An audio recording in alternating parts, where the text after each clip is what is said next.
New year, new you. Sid, I see the haircut. What do you think? I'm loving it, New bro. haircut? Yeah. You're looking smooth. Tell me, what is on the horizon for real estate in 2024? I feel like buyer activity is up.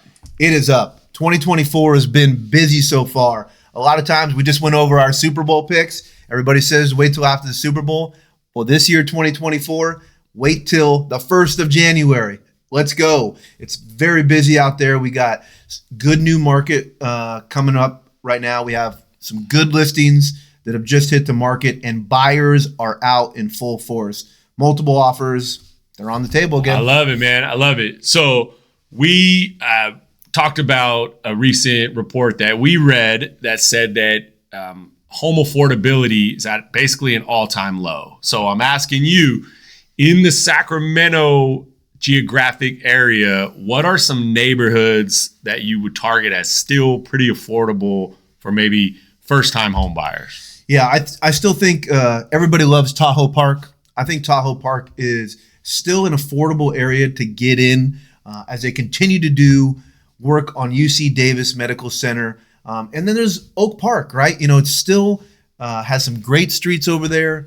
I still think some affordability. Sac High grad right here. Love Oak Park. You do. And, you know, again, we go back to it. But if you're looking for a nice house, River Park, right? Oof. River Park has always been a good bang for your buck in affordability. Sometimes you get outpriced in East Sacramento. Head over to River Park. Not many houses come on the market, but if they do, be ready.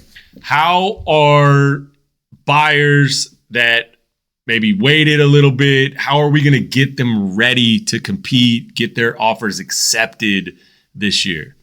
I think the main thing, you know, when you're talking to buyers who are ready to go now and they've kind of maybe sat on the sidelines, is it's going to be competitive.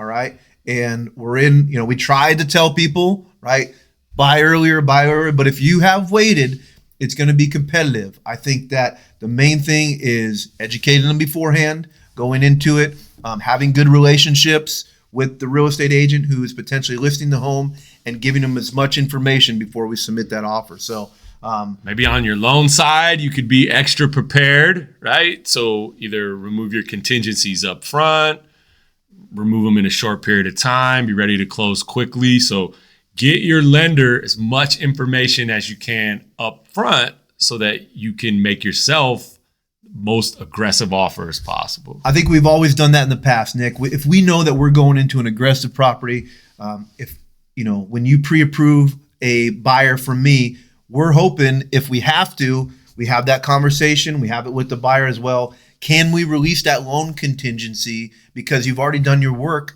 and your legwork up front? All right. And that's very important. And that's sometimes going to get you the deal, right? Absolutely. If you're a seller, you love a loan contingency being removed. All right. Last question. If you're maybe looking at that move up situation, how are you navigating the different scenarios of should I sell first? Should I buy first? And maybe what advice can you give to a buyer thinking about, that scenario in their head right now? So this actually happened to us about a week ago, right? And, I had some buyers submit an offer for a property, and we were talking on Sunday night at 8:00 about scenarios, right? And I think the scenario that is helpful, instead of trying to be contingent on the home, the sale of your home, we talked about an equity line, right? Absolutely. A lot of people have equity in their house, and we discussed that we can probably get an equity line for these buyers within, what do you think, 5 to 7 days? Absolutely. Right? Yeah. Great strategy. So in that particular case, we decided the most aggressive offer she could make would be non-contingent. So they want to use the equity in their house.